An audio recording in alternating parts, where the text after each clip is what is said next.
some players of this game has criticized Genshin Impact for being too reliant on the gacha, but this is how they make money, right? And this is how the game works. So especially when it comes to getting high-tiered characters or weapons, such as Nivelet in this case, or Hu Tao, or one of these weapons. The weapon banners work differently, and I'll explain that in another video. But the character weapons, the character weapons, and the character banners and the weapon banners work differently. And this is a standard banner, standard wish, and that also works differently using a different system, history, and structure.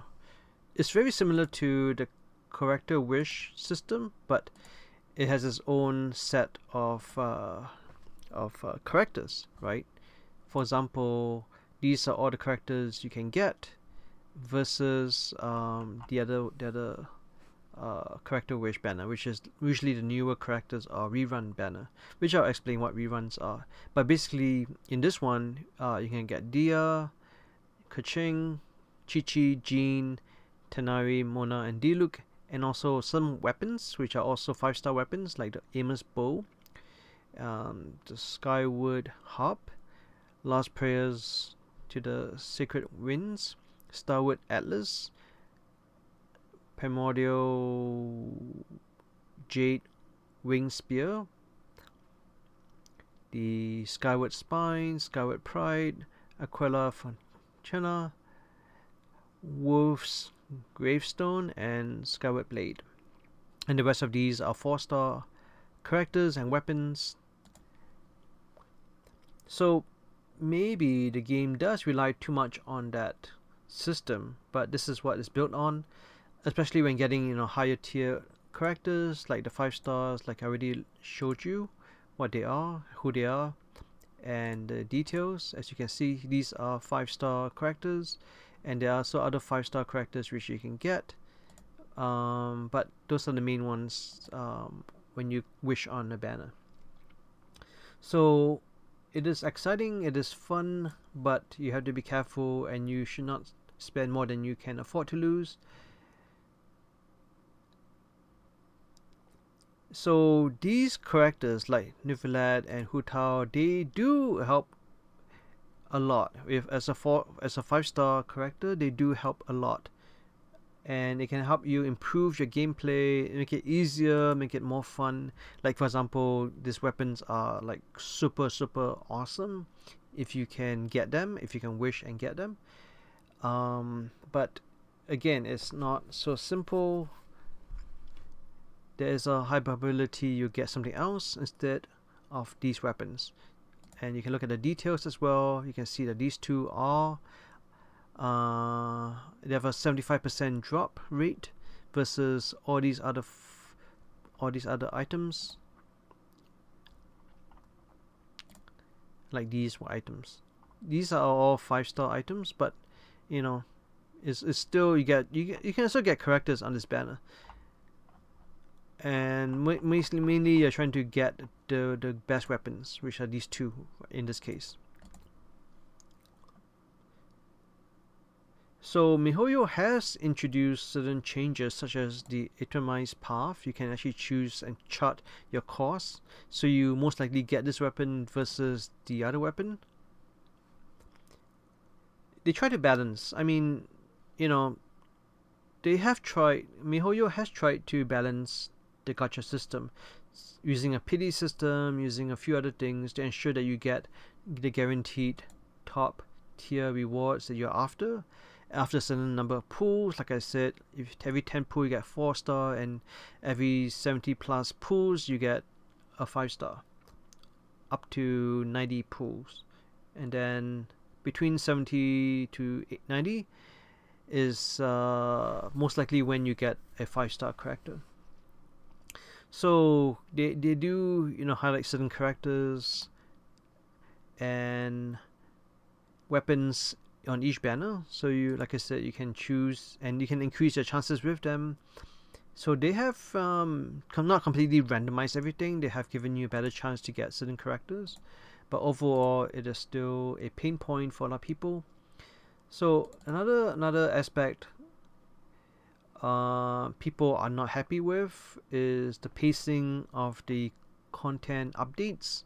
So if you just go in here and you take a look at all the news and updates, right? There's a lot of news and updates.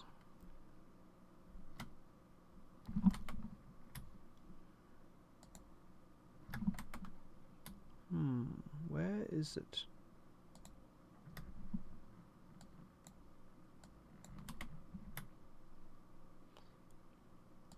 Alright, so I think it's here.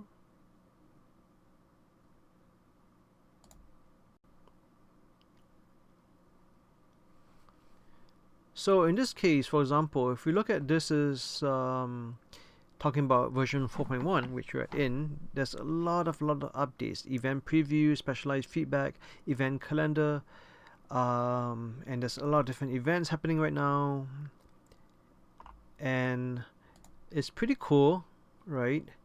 But it can be overwhelming to some people.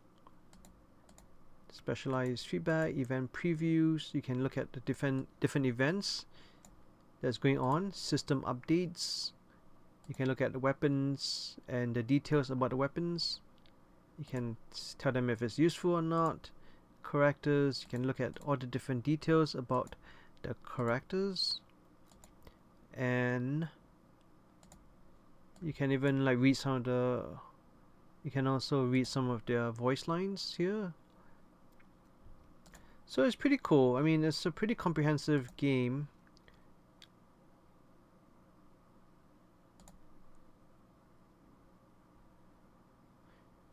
And then they also have special events like this one, which I did another video of on my main account to show you what it looks like. Now if you go to the notices, you can see there is a lot of updates. Like for example, version 4.1, new content overview, update details, update summary, the new Fontaine album is now available, the web event Dreams of Roving Stars, which I did another video of, you can check it out. It basically gives you a summary of what happens from last year to now, and this tool's helping you as you explore. We'll get into that later on in another video. Daily check-in feature has been updated and it's pretty cool. New story has been unlocked, and this is all just 4.1. And if you complete a survey, you get some rewards like 30k Mora. Some of you need Mora, you can try doing the survey if you want. It's optional, very optional. Feedback on special categories, the impacts, tools, online top-up center, the Genshin Impact Traveler community. You can check it out. There are different social medias accounts, fair use statement, check it out, and events. So today just came out with the Dodoko Bombastic Adventures, bathing in flowing moonlight, treasures along the road, event wishes decree of the depths of the deeps. Sorry, event wish decrees of the deeps. Another event wish, moment of bloom, event wish radiant harvest. This is Nuvilet story quest, falling stars. These are the new weapons in the BP, the battle pass. There's a TCG, which is their genius TCG, which is the Genius Invocation card game in the game itself. There's a card game within the game. There's also adventurous booster bundles and initial top-up reset. So I want to kind of cover that a bit. Let me cover this a bit. So if you go to the shop, you can see that you can buy Genesis crystals for $1.30, for example, $6.79, $20.49, 30.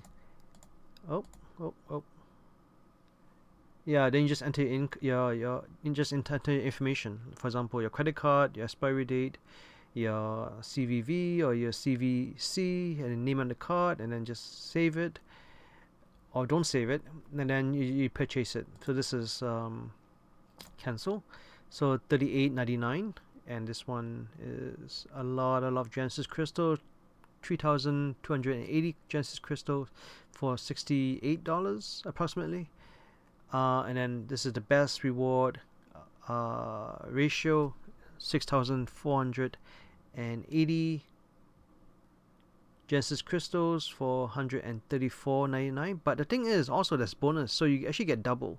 So you get, you know, a lot more for what you get. For example, 60 you get 120. You know, this you get 600 Genesis crystals, so on and so forth. So there's also rewards like this. You can also convert using Stardust. That may be something I'll explain next time on another video. So these are different things. Outfits also, you can buy outfits if you want them to look different. And there's also this recommended thing which they say gives you Primo Gems and also some Genesis crystals.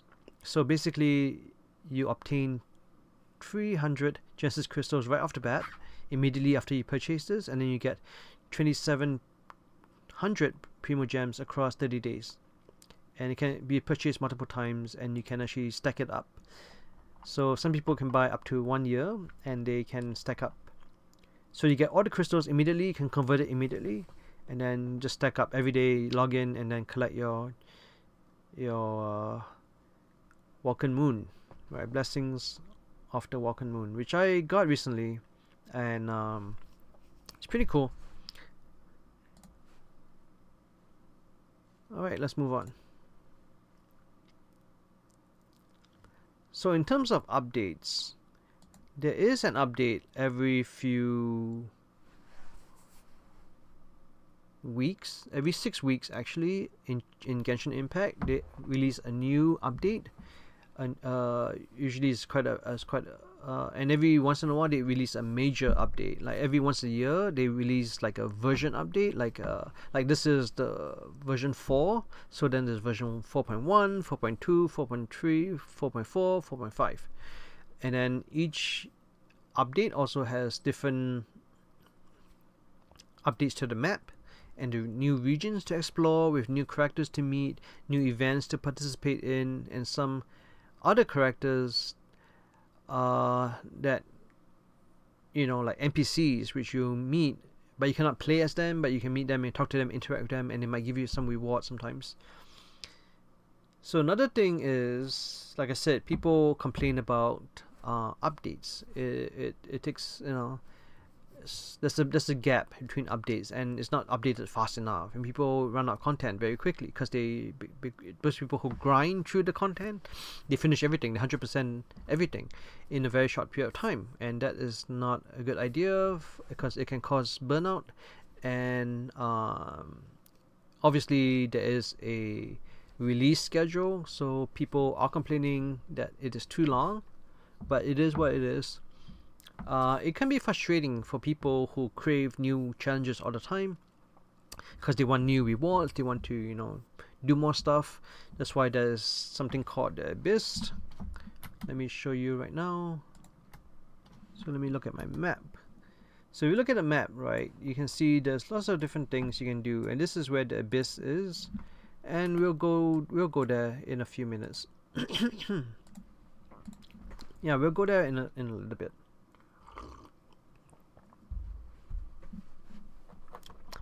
Yeah, we can go check out the Abyss in a few minutes. First, I want to show you something else. Basically, you should collect your expedition rewards. There are different types of rewards in this game. One of them is the expedition rewards, which is this. You send out, in my case, I send out 2 people, right, and they collect stuff for me every day. So I send Fischl, right, and basically she will explore for the next 15 hours, and then this guy, Chung Yun, will also explore for 15 hours, and he'll collect between 3 to 4 and 7 to 8 of these items. And same with Fischl. Yeah. They both collect items for us. And this is Catherine. I'll introduce you to her later on. So once you do that, you can claim, for example, I mined items today, and then you can get rewards. And these are BEP, experience rewards. So you do 4 commissions, you get 150 of these. You use up all your original resin, you get 225 of these. And then there's also weekly missions, which you get points for as well. And this is all for the BP. And then also this one, which you don't have much time for. There's a time limit on these. And these are the BP weapons. So battle pass weapons that you can get. This is a claymore. These are catalysts, bows, spears, pole arms. And these are the BP. There's actually 50 levels. I'll just show you all 50 of them, and you get rewards. So everyone gets a top tier, but if you have the Gnostic hymn, you can unlock that, and you can spend some more money, and you can get one of these items, for example.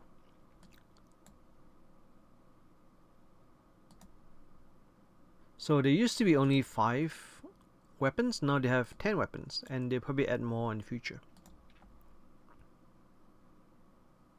And this lasts for 30 days, 15 hours. And there are rules as well. Make sure you read them. And most people play, and I mean, like, I'm at BP 7, and this is only 30 days left, so it's not a problem to get to the end. If I do, I'll show you in another video. But again, this is not my main account, so some people do have multiple accounts. So reputation reward. Okay, so next thing is reputation rewards. It's a very cool mechanic which allows you to increase your reputation and gives you rewards based on what you do for them. So let me just go collect. I'll go say hi to this lady, and let's see. Oh, I have finished this. So you finish different so if you finish different Mondstadt quests, so this area is called Mondstadt. If you finish different Mondstadt quests, you can get some of these rewards, and they add up. Right now I'm at reputation level 5, and there's also the world exploration, which you get at different levels, 20%, 40%, 60%. And so there are 4 main things. There are bounties, requests, world exploration, and Mondstadt quests. And you get rewards based on which you finish, and at the end, at level 8, which is the max in this case, you get this beautiful wind glider. So it's a good idea to do them even though you're level 10, which is the maximum. You should still do them, just because you get like rewards every day. Okay, so let's try to go in here. Nope, this door doesn't open. Okay.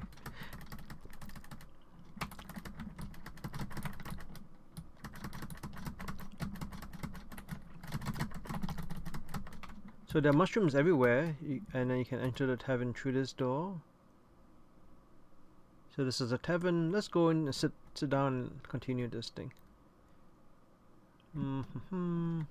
Let's sit here.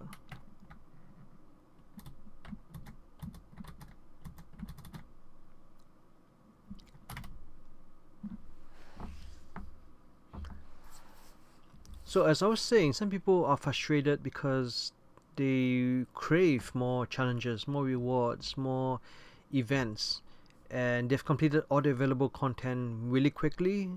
And while MiHoYo has tried to improve the frequency and quality of the updates in the future based on feedback of players, it is quite steep because, you know, like if you put out too much stuff, right, too much updates, then other players will fall behind. If you are moving too fast, some players who only play on the weekends are not able to complete it. But players who play every day and multiple hours a day, well, it's easy for them.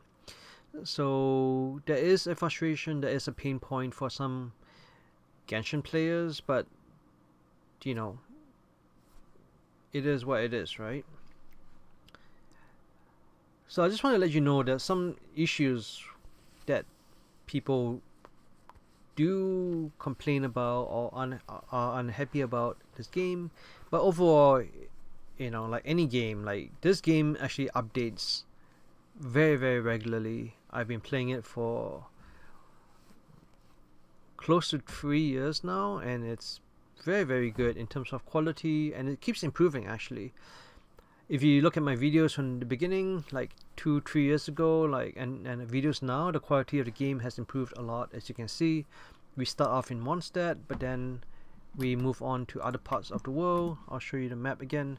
So right now we are in Mondstadt, which is this little area here, and then eventually you get out of Mondstadt and you move on to other areas, and the purple star thingies are actually the commissions.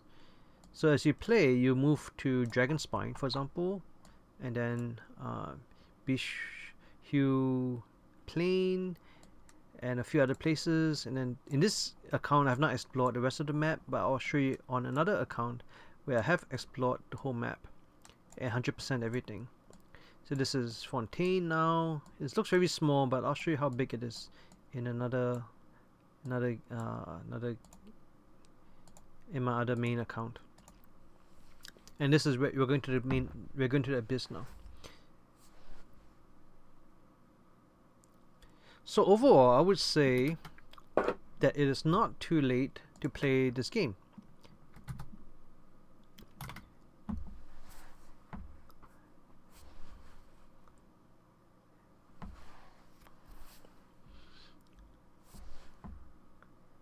I do have to say that the learning curve for this game is quite steep in the beginning, but eventually, you know, if you put in the time and you commit the resources, not money, but you know, time and energy into this game, it will be quite fun for you. If you do have other resources like money you can put in, then you would have more fun. But again, like I said, be careful how you spend. Don't gamble with this.